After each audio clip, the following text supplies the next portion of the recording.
Fishkin is live on idobi Radio. What's up, everybody? You're listening to Gone Fishkin live here on idobi Radio with your host, Fish. Twitter.com/Gone Fishkin. If you have a request, if you want to shout out, maybe I'll get to it, maybe I won't get to it. Instagram.com/Mike Fishkin. Instagram.com/the pug named Biggie.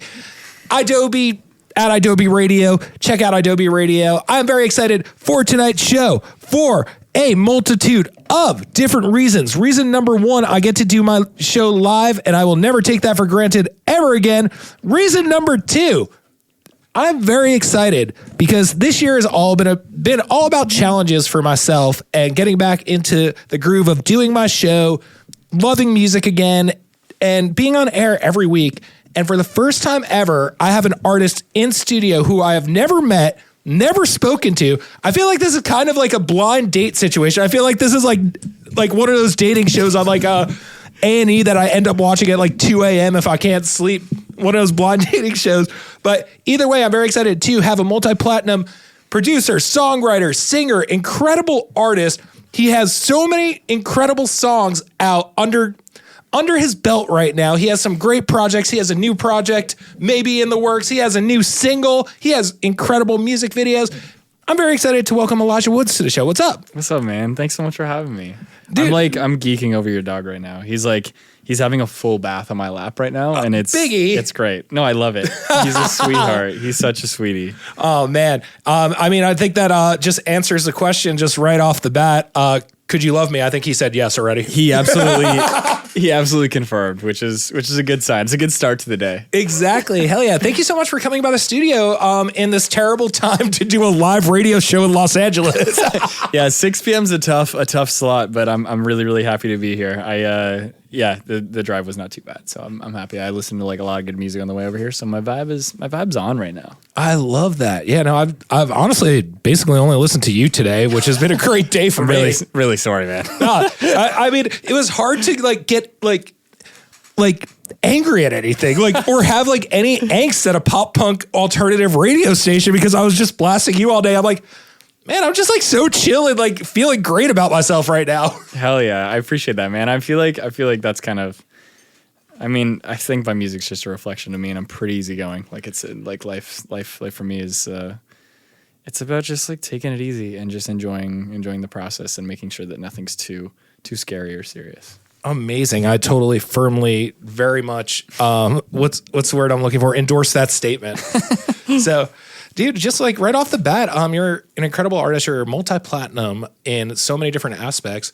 And you made the move over from Toronto, Canada. And I want to bring that up first because right behind you, when you're watching on video, is the Queen of Canada, Shania Twain, my favorite artist, which I found out is one of your favorite artists just now too. She's the best, dude. Funny little anecdote about Shania. I was on this TV show. I don't know if you got there in your research, and I hope you didn't, but I was on this TV show 100 years ago, and I was in a band at the time, and she was one of the guest mentors on that TV show. No way. And it was like a music TV show, and we ended up winning the show, which was so cool, but it was a fever dream, and it was like so strange. And we ended up with Ryan Tedder as our mentor, actually, and we missed out on Shania. And not to slight Ryan because he's the most incredible human ever, but I had such a huge fan moment when I was like, that's my entire childhood wrapped up in Shania Twain, and if I don't meet her, I'll be so upset. And I still haven't met her yet. Damn. And I'm so upset. We were so close yet so far away.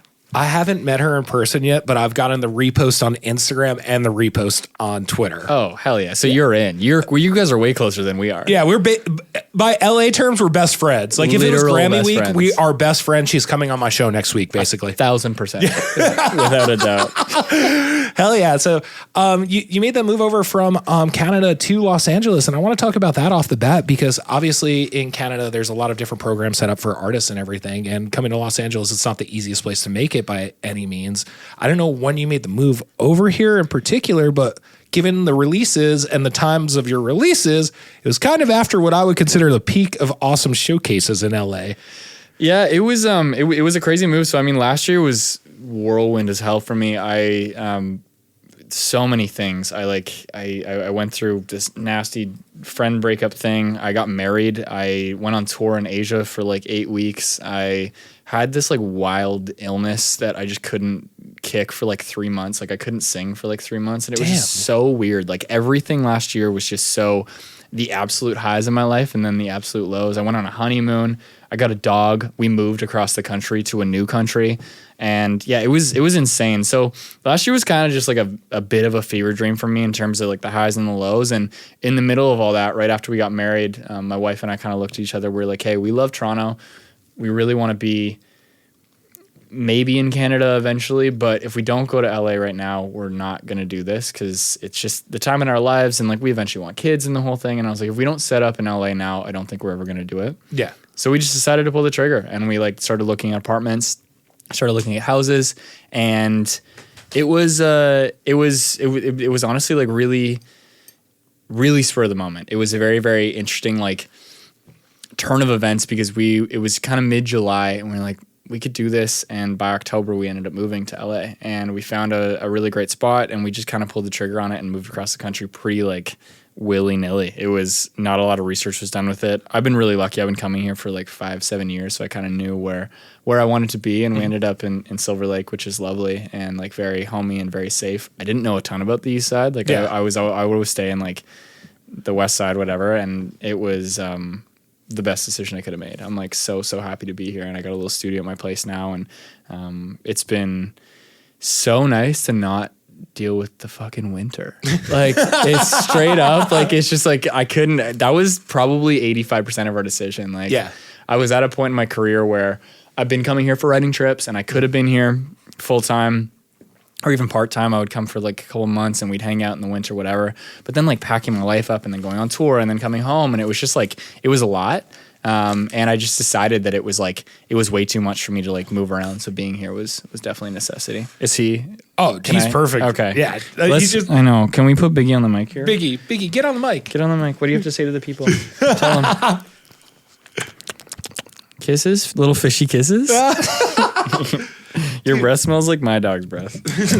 Speaking about doing research on the east side of Silver Lake, while looking up everything I was going to talk about in this interview, I saw Whirlwind of a Year 2024 and saw 3 EPs. Yeah. I didn't realize the rest of the sentence was all what happened in 2024. Oh, Holy shit. I didn't even mention the music. Yeah, it was gnarly. It was a lot. So yeah, we put out whatever it was, 12, 15 songs plus a few acoustic things, and that was just insane. So yeah. I mean, for me, it's like I'm pretty self-sufficient, with the exception I would say actually like last year I really opened up the floodgates in terms of like working with new producers and working with new writers and stuff, because I needed some new blood in my mix just to keep me excited and keep me motivated, and it was a really good like learning curve for me. But it's nice because I can turn over the music pretty quickly. Like if I have a song that I like, I'm fully independent. So I just decide, hey, I have to put this out, and I distribute it, and I do all the marketing, and I'm on TikTok and I'm on Instagram, and then I do the thing, and then it comes out. Like it's pretty immediate. My team is very responsive to that, and we move really quickly. And so when something works, it's great. And when something doesn't work, you kind of just got to like go back to the drawing board and try again. Oh, I don't know what you have to go back to the drawing board with. I feel like we're getting beautiful pictures every time. Oh, thanks, dude. I appreciate you. So now you talked about your whole year and getting married, going on a honeymoon, having a friend break up, having 3 EPs come out. I have to ask before we get deeper into everything, were the EPs written before the Whirlwind started, or did you write them during that time period? A combination. So I think I put out, what's the timeline? I put out Bright Orange Everglow at the end of, or in 2023 in August, I think. And then that fall was kind of crazy. That's when that sort of friend breakup thing started.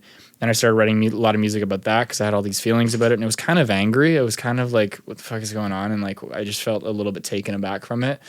And then I got really sick around Christmas, and like really sick is a stretch because like I'm very grateful for my health, and I take really good care of my health. But I got this like lung infection that just wouldn't leave for months. Jeez. And I was like, I didn't know it was COVID. I did all the tests, I did all the stuff, and then I saw specialists, and I saw everything, and I couldn't sing. I couldn't record for like 2 to 3 months. So there was a period from like November until January where I was writing all this music that I couldn't record, which was a really strange thing for me. And I just felt like powerless and really, really strange. And then I wrote kind of that the first EP within kind of January and February of that month. Some of it here. I think I'm trying to remember.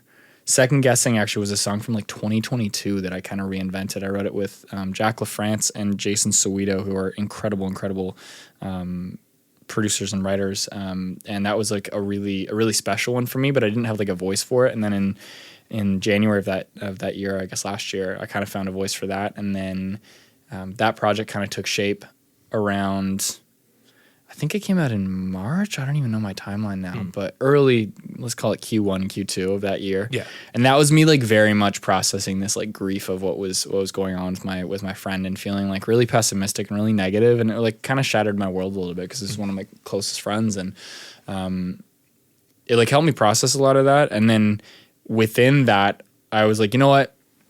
It's album time. I got to write an album. I got a lot to say right now. I got to do this thing. And I wrote so much music around going to Asia for the first time. That's because then I left for Asia for basically 2 months in May, June of that year. And I wrote a ton of music before I left, and then some on the road, and then some in the summer after I came back, somewhere in between getting married and going on my honeymoon and the whole thing, and going to Europe for a show. Like it was crazy. I actually don't know how I slept. Maybe that's why I was sick. I don't know. It was nuts. And like the only reason I say it's nuts is like people have crazier schedules than me. I just don't operate at that level. Like I love having a plan, and I love having like a streamline of like, this is what I'm doing. I'm writing music, or I'm like traveling and touring, or I'm promoting, or whatever. And this year is much more like that. But yeah, then somewhere in the mix of that, I wrote this album, and I didn't tell my managers anything. I literally just like presented them with like 15 songs. And I was like, hey, I wrote an album, like we're putting it out. And they kind of looked at me. They were like, I love you. This isn't an album. Like this is like at least 2 projects. And like, if you want to put it out, let's think about it a little bit more. Let's make this better. So we shot a bunch of visuals for it. I kind of wrapped my head around what it actually was. And then I listened to it with fresh ears after like a month of not listening to it. And I was like, oh, this is 2 separate EPs. This is 2 separate projects, which turned into Elijah Wood and Hey There, Elijah. And I had a lot of fun with like the concepting and the branding and like the songwriting around this stuff. And like we talked briefly just pre-camera about just like the lightheartedness of like the pun of some of the titles. And that was something that I really wanted to incorporate into that project. And I think the music actually, funny enough, wasn't the best reflection of how like punny and like light I felt during the definitely branding. Listening to the lyrics, and it's not coming off as lighthearted and fun. Which is funny, which is really, really funny, because I feel like it was me processing. I wrote the songs, and then I was like, I put on this different brain of like, how am I going to market this? How can I make this fun and light and like easy, like how I actually feel most of the time. Yeah. But the music was very real and very like, it was cathartic, and it was like heavy for me. And that was maybe a different side that I hadn't shown sort of before. But like, or just that darkness and like that, I think the things that we all sort of feel, but it was really important for me to like say it. And then by the time it came to the marketing piece of it, I was kind of like, I was through the worst of that grief. I was through the anger, and I was through all that stuff. So I wanted to have a little bit more fun with the branding and like thinking about like those stupid little puns and like dyeing my hair blonde and like that whole thing. I love it. We're going to talk more about the puns, but what I want to do right now is I want to play your latest single, I believe. It's called Can You Love Me? Yes. And it is a song about Biggie jumping on you as soon as you got into the studio. Could you love me, Biggie? Could you? It's so cute. Oh my God. I can't wait for the video clip of this. I know, it's just Simba. Wait, hold on. I got to get a picture on my phone. He's staring right at me right now, too. Everything the light touches will be yours. Biggie, look at me.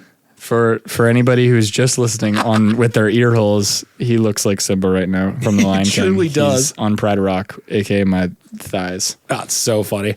All right, so I would love to get into Could You Love Me? I gave the Ken as I was talking like I was Biggie, by the way. I didn't mess up the verb on purpose or anything. Or, or adverb? Is that an adverb or a verb? He's not a big grammar guy. So clearly does not like grammar. No. Or giving anyone personal space. But either way. He is a lap dog. Oh, and he's gone as we say that. He's gone.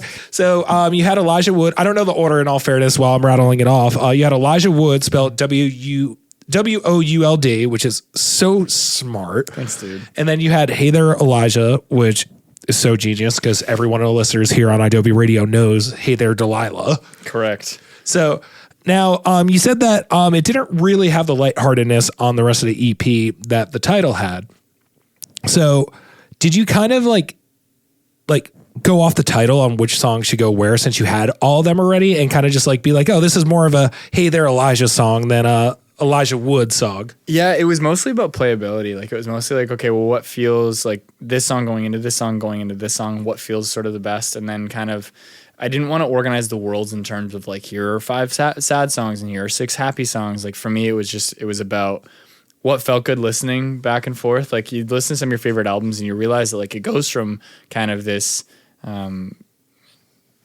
I don't know, melodramatic kind of sad song into a bop, and you don't notice that pace change really. And for me, I think like, especially writing that project, I was really all over the map in terms of my emotional state, just being such a busy year that I wanted it to kind of symbolize that. And sometimes like with that one specifically, there was like 2 or 3 songs that I wrote in a row. Like I think it was Ultraviolet. I can't remember the order now, but the ones in between Ultraviolet, I wrote them around that song, and it was right around that time, and it was like it just felt like that time period for me, and it summed up that kind of time in my life. So it was like I want people to experience it like that. And yeah, I mean, the lightheartedness was kind of this like really weird juxtaposition where it's like I had all this music that I really, really cared about and I wanted it to put out, but it felt like a time period of my life that felt really jumbled and really chaotic. But I hope somebody can like attach themselves to the moments in those songs or those lyrics, because like hopefully it can give them some clarity from what I found. I don't know, that maybe is a bit profound, but I'm not trying to give you any insight in your life or anything. I just like, I write music and I find things in music that I'm like, oh, that really changed my life, or I think about something differently because that person said it differently. Like Something in the Orange by Zach Bryan, I think about lyrics differently after I heard that song because it just changed my life. I was like, it's just so special. But yeah, I mean, hopefully there's some nuggets that somebody can grab out of those songs that they really appreciate. That's awesome. Now, are you the type of artist that writes a song and then like a handful of days later, you're like, oh shit, that's what I wrote this song about? Or are you one that goes in with a purpose? I think it happens both ways. I think there's something really freeing about writing just whatever's in the room. Just write the thing and write the concept and then forget about it for 20 seconds and be like, oh my goodness, it fits so well into this theme. I just did one a couple weeks ago. And I mean, I'll tell you the title of it because it's not anything right now, but other than an amazing song. And it's called Can We Talk About Something Else? And at the time we were writing it, I was kind of like, what is this even about? Like, what is this? What does this mean? What does the concept mean? And then I listened to it. Sidebar, I'm putting out an album later this year. I listened to it in context with all of this stuff, and I was like, oh my God, this has so much deeper meaning. This is so much, it's like, it's so profound, but I didn't write it there. I didn't write it when like mentally I wasn't trying to do that thing. And it's so dumb and so simple. And I was like, this just sums up exactly how you would say this thing. It's not overcomplicated. It's not overwritten.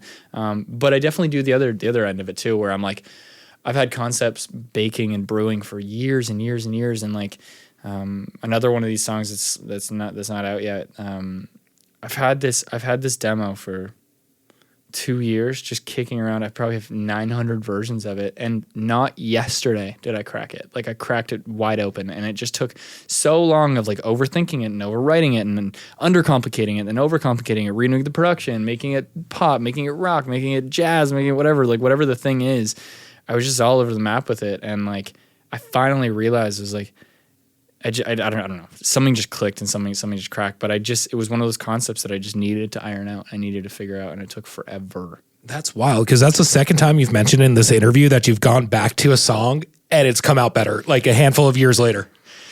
I feel like songs are weird because I think I have a bunch of song analogies, as you can imagine, but I think like the one that I'll stick to now is that sometimes you find something. I mean, me as a writer, this is what I find writing songs is sometimes you find something that you're not mature enough yet, like you're not ready for, or you as an artist aren't ready to say.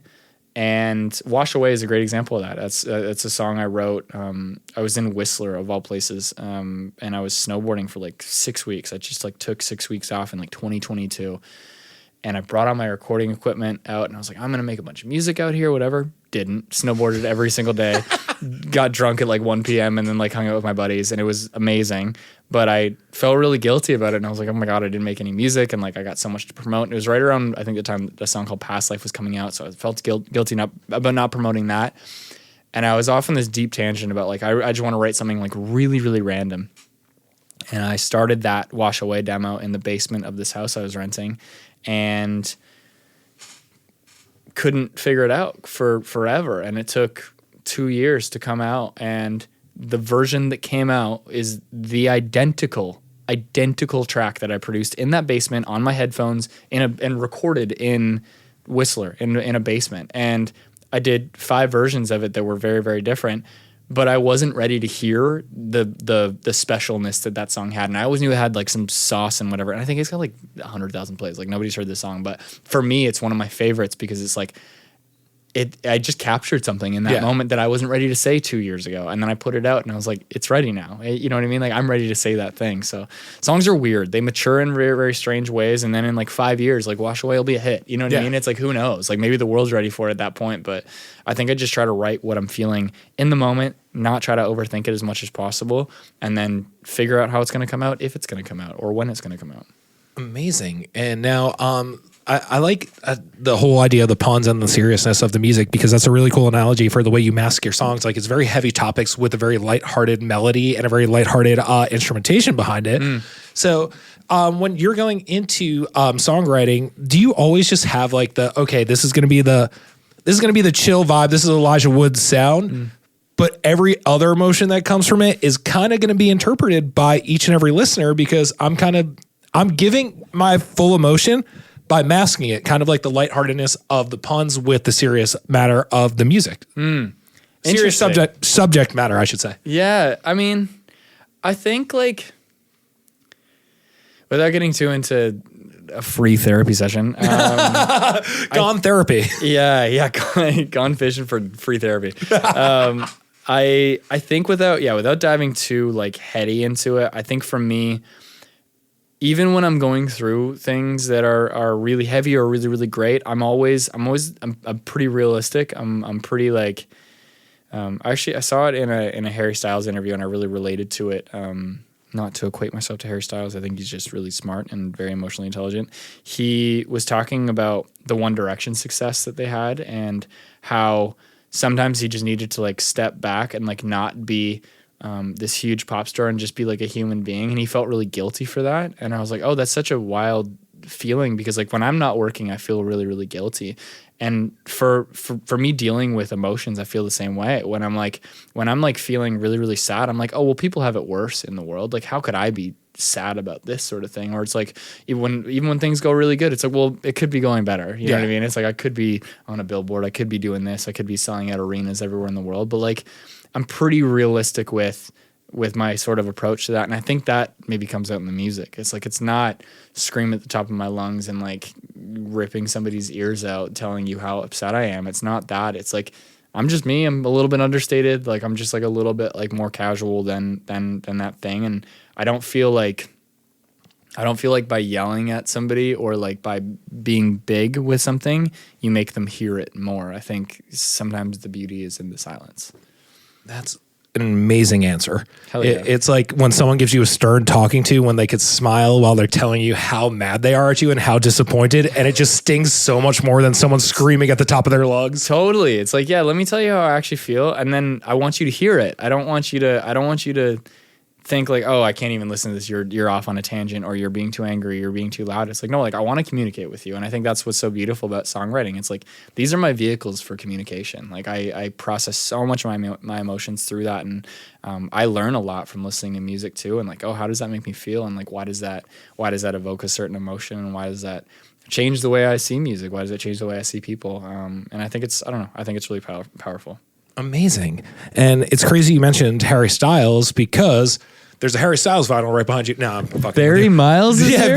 Barry Miles. We got the knockoff version on Magnolia. You got the Paramore album too. It's one of my favorite albums. The Riot one is incredible. So good. But Biggie's birthday is actually the same day as Harry Styles. No way. What is that? February 1st. Oh, yep. Aquarius, huh, King? His bio is, I have Harry Styles' birthday, but my owner's eyes. Incredible. I love it. We're kind of close. I'm Feb 28. Ooh, the 1st and the 28th. Yeah, so basically started in the end of the month. Bookending February, the month of love. I love that. And speaking of Biggie's birthday, my mom's listening right now. She texted me saying that she's listening and she still hasn't gotten Biggie a birthday gift from 2 years ago. Could you believe that? Whoa. Okay, well, yeah, we're chalked up to 3 gifts now, so. Yeah, we got to include Christmas too. Yeah. Oh my goodness. What's your mom's name? Donna. We can do better. I'm sure you're lovely. I take it back. Maybe Mom, since you didn't get Biggie a birthday gift, I know how you're going to Knox's show in a couple days, Knox in the Wildlife.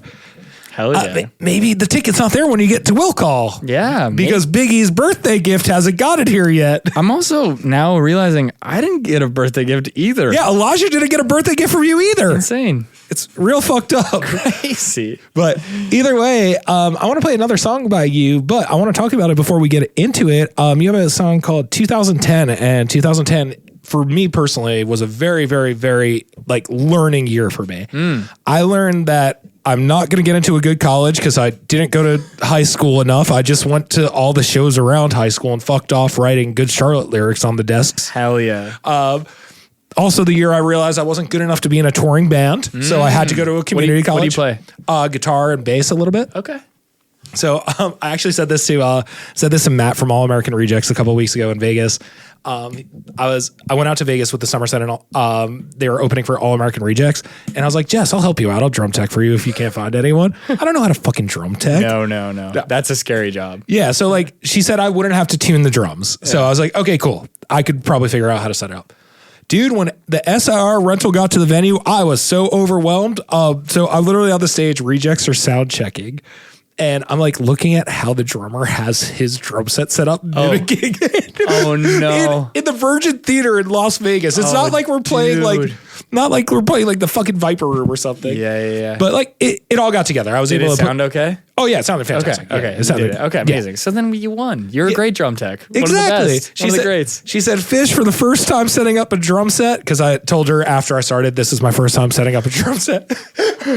She goes, for the first time, it's not bad. It wasn't usable, but it wasn't bad. Yeah, it was not usable. The snare drum was actually vertical. But yeah. No, I got the snare right. I got the snare. I couldn't figure out how to set up the fucking hi-hat. That thing was so hard to set up. Yeah, I'm not a drum tech. I couldn't do that. Or even the bass, like the kick pedal on the bass drum, could not figure that out. Yeah, no, you gotta clamp it in there now. See you later. I figured out some Drummers other. are crazy, so it doesn't matter. Yeah, I figured out some other stuff, so it was all good. But either way, I see Nick from Rejects. I'm like, yo, Nick, what's up? He's like, hey, man. I'm like, yo, we did an interview, blah, blah, blah. We start bullshitting. And he's like, wait, I didn't know you did tour stuff too.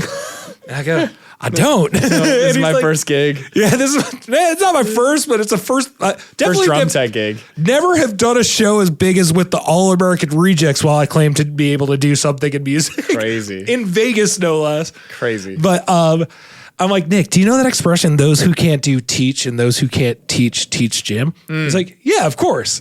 I'm like, for me, it's those who can't play guitar tour manage.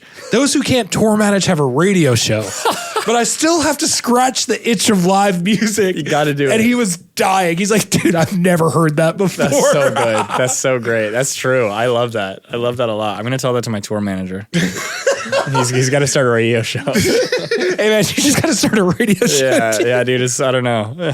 I tried to guitar tech for my friends' bands back in the day. 2010, actually. I remember it was... Actually, no. It was either October of 2009 or January of 2010. Either way, it was cold.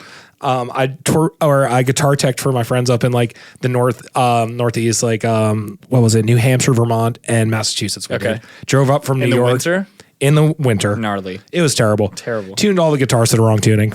They were very pissed off. Oh, no. Yeah, so that was my first and last guitar gig. Yeah. Well, I'm glad the drumming one went better. Yeah, and I'm glad after 11... If I need a drum tech, I'll exactly. keep you in the fold. Maybe closer to the bottom of the list, but... Yeah, if you want, I'll link you with Jess, and she'll give me a glowing recommendation. Yeah, big rec. She'll be like, send me a picture of the kit. It's non-existent. Yeah, exactly. She's like, he was a great time. Yeah, great guy. Great questions. Yeah, great questions the entire time. It was like he was interviewing me about how to set up a drum set the whole time.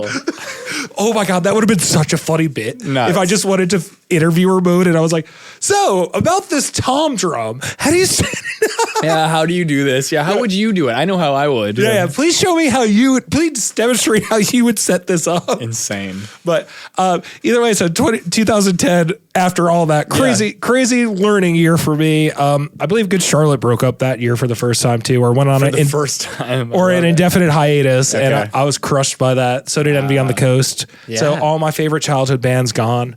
So talk about your experience in 2010 that you wrote about. 2010, yeah, I was a boy, and I think that year, I mean, it's like the rose-colored glass thing. It's like when you're a kid and things are really, really light and easy. I hadn't written a song that felt like, I don't know, just like carefree in a while. I think everything was a bit heady at that point in my life, and I wanted something that felt really like light and airy. And I was remembering a time when I was being nostalgic about a time in my life where I don't know, I was like, I don't even know how old I was. I was like a kid, and I just had no issues. Like, it was like, you think your problems are huge, but it's like, oh, your schoolyard girlfriend broke up with you. It's like, you're going to be fine. Everything's all right. And for me, that song, that was another really fast one. I wrote that with, oh my God, it was a huge group of us. It was Jack LaFrance, Meg LaFrance, Andrew Goldstein, and Murph from TMS. And it was like the biggest session I've ever had, and me. So there's like 5 or 6, what was that, 5? My counting's bad. 5 of us in the room.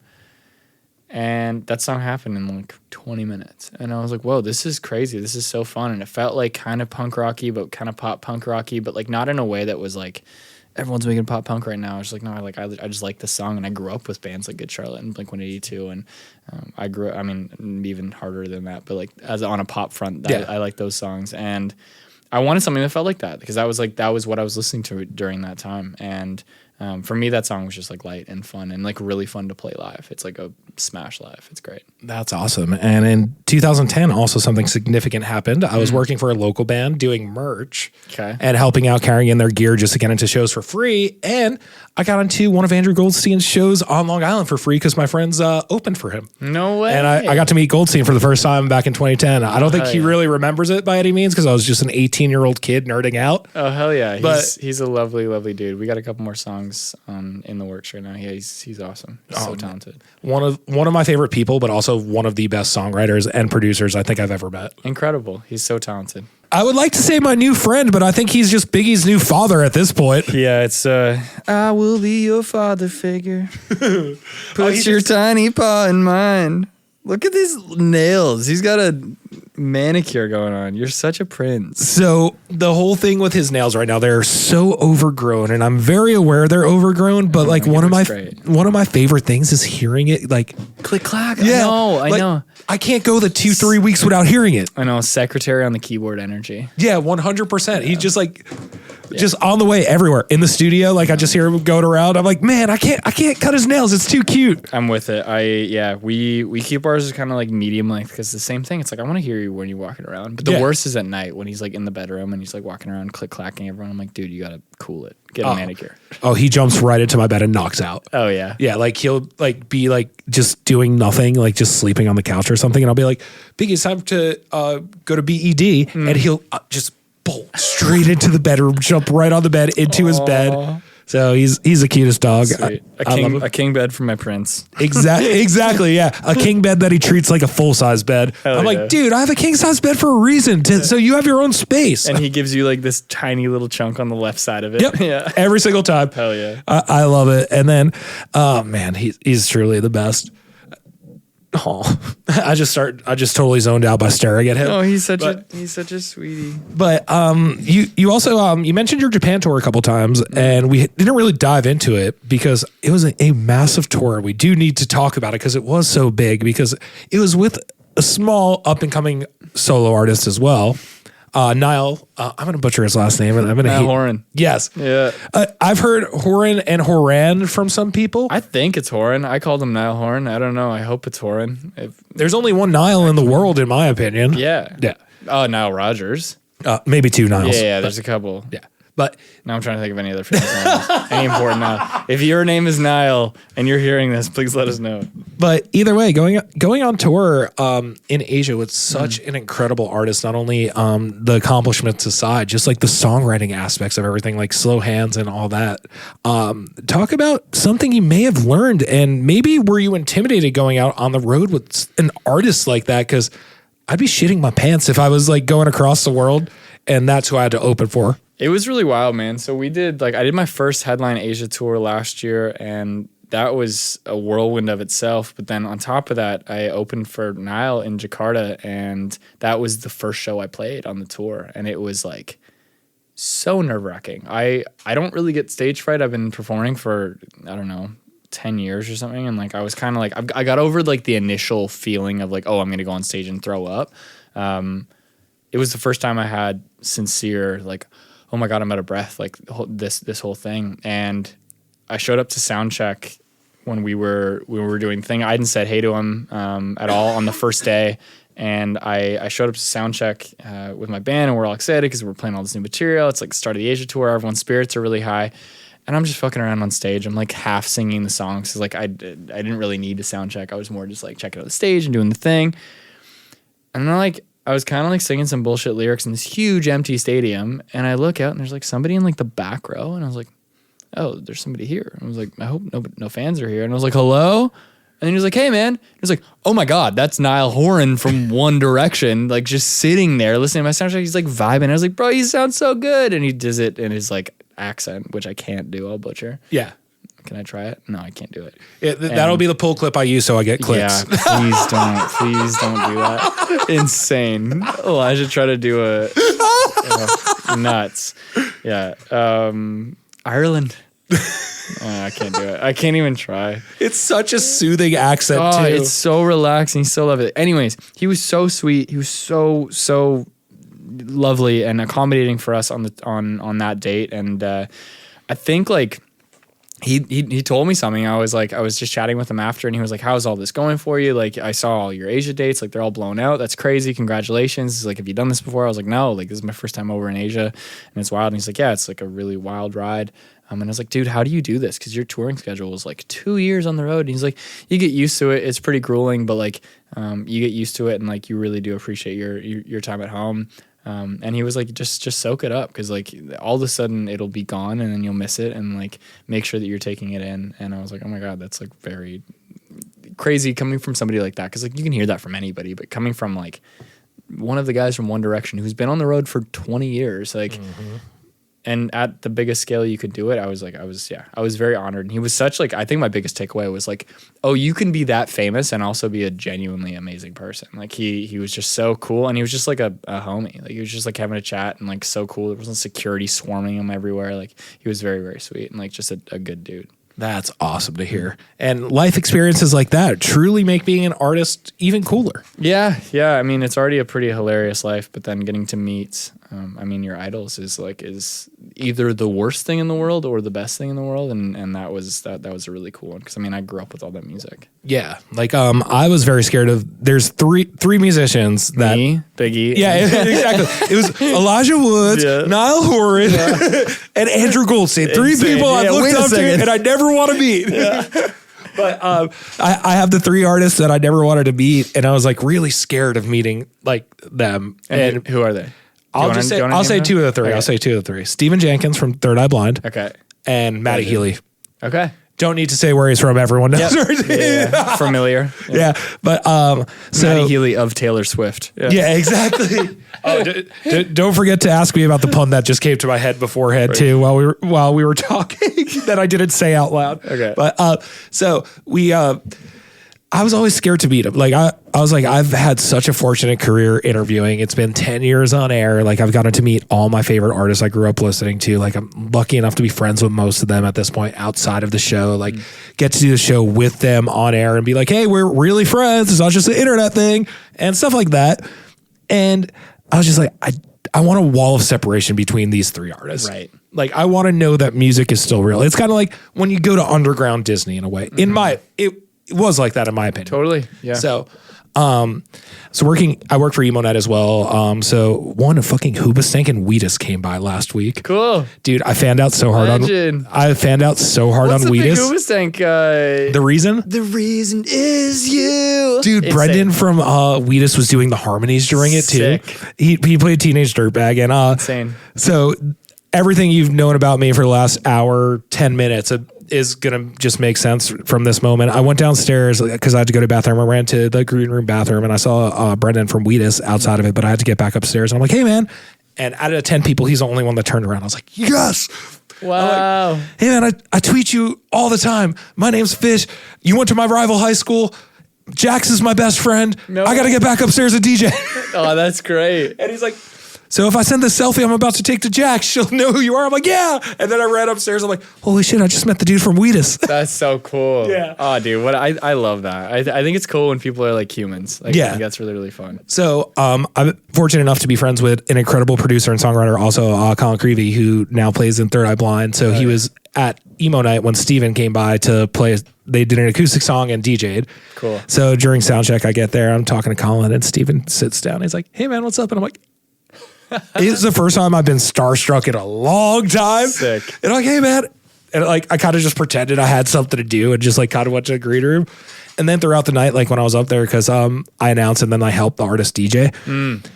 The nicest guy in the world, making the so funniest sweet. jokes. And I'm like, oh my God, this is so cool. I'm playing A Day to Remember with Steven Jenkins right now. And Colin too, of course. But Steven, I was like, holy shit, this is cool as hell. Yeah, it's weird when you build somebody up in your mind, being like, oh my God, it's going to be like this when I meet them, and I'm going to say this, and they're going to say this, and it's like, oh no, it was just a human conversation. Like, Yeah. there's people. I have like, and I won't get into names, but I have like 1.5 degrees away from Stevie Nicks, and I haven't met her. I have not met her.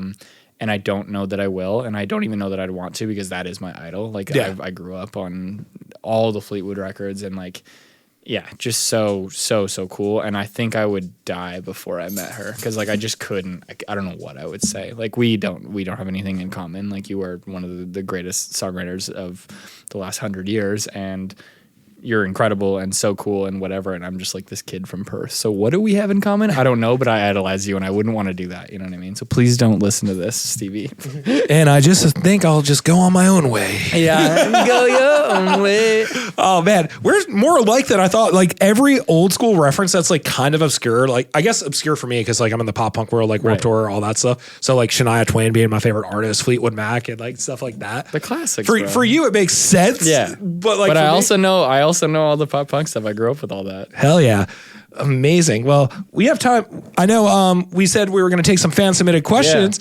Yeah. If there's like one or two you want to answer right now that got submitted, feel free to shout out their Instagram as well. And then we're going to get into one more song by you because holy shit, I can't believe it's been an hour already. Dude, we burned this hour. We did. Okay, let me see. At DX Strauss, I hope I said your name right. How many songs are there in the vault, though? There are so many songs in the vault. I will say that I am narrowing it down to an album, and I can't tell you the total number of tracks on the album because it's not done yet, but it is coming in Q3, end of Q3. So yeah, please stay tuned for that. But yes, there's so many songs in the vault. Like picking songs for this album, I think there's 50 on the board right now, and I'm down to not that. Yeah, but lots and lots and lots and lots of music. Don't want to ask, but I want to tell you that your latest song keeps playing in my head every day. Dewey Carissa. Thank you so much. I appreciate that. Everyone stream Could You Love Me? Where else are we? Isn't it always funny, like when someone puts you on the spot in front of like 40,000 people theoretically to read your questions you put on it's Instagram? great. And I'm just like, Okay, here's a good one. This is the kind of question I want. So if you're hearing this is what I want more of. Yeah, Yasmin said, would you rather have feet for tongue or tongue for feet? Ooh. Feet for tongue or tongue for feet? Tongue for feet. I think tongue for feet, yeah. 100%. I'd be the smoothest dancer. Yeah. Can moonwalk real easy. But do you taste too? Are you tasting like the inside of your shoes all day? I mean, just pray you get COVID and kill the taste buds. Yeah, burn them off. Okay, I like it. I like that a lot. Okay, good one, Yasmin. I love it. Hell yeah.